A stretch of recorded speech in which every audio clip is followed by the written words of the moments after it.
విచ్చేసినటువంటి పాత్రికేయ సోదరులు,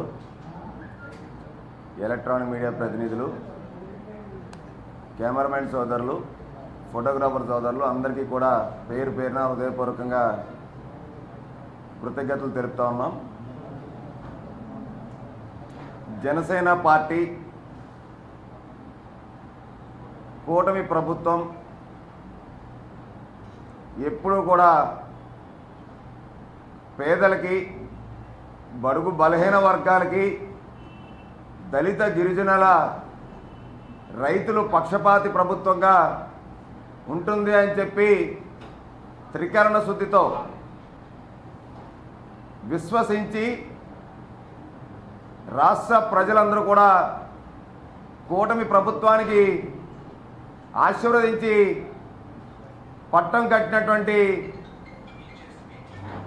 సంఘటన మీ అందరూ కూడా మీ ద్వారాగా విజయం సాధించామన్నది ఇవాళ దేశ చరిత్రలోనే అత్యున్నతమైనటువంటి ఫలితాలు ఇవాళ వచ్చినాయి అన్నటువంటిది మనం చూసాం. అటువంటి అన్నం పెట్టేటువంటి ఆంధ్రప్రదేశ్, అన్నం పెట్టేటువంటి రైతన్న,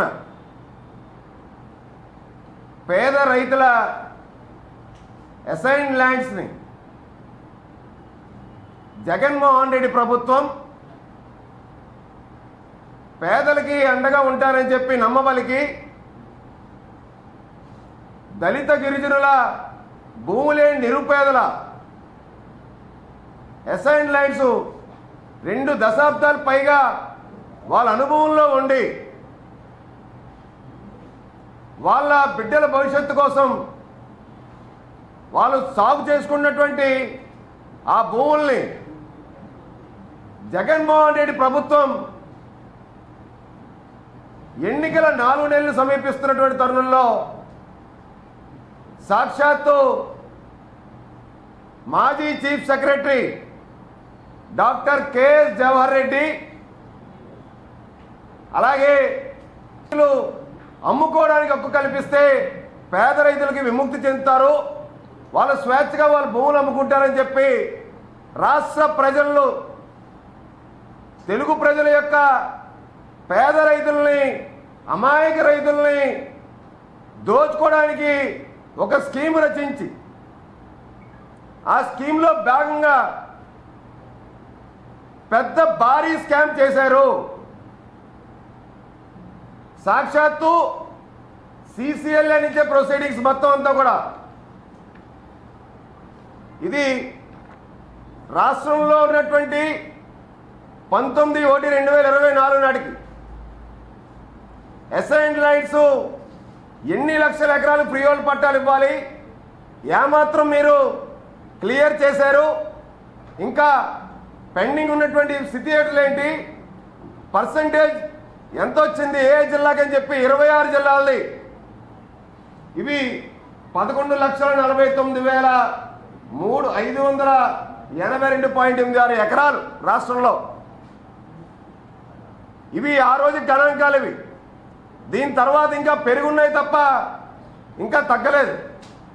సాక్షాత్తు సిసిఎల్ఏ సాయి ప్రసాద్ గారే ఈ యొక్క భూముల్ని ఏ విధంగా ఫ్రీ హోల్డ్ సర్టిఫికెట్లు ఇవ్వాలంటే మార్గదర్శకాలు జారీ చేశారు. ఈ యొక్క స్కీమ్ని రూపొందించిందే సిసిఎల్ఏ సాయి ప్రసాద్ గారు. ఈ సర్క్యులర్లో చాలా స్పష్టంగా ఉన్నాయి. ఒక రైతు భూమిని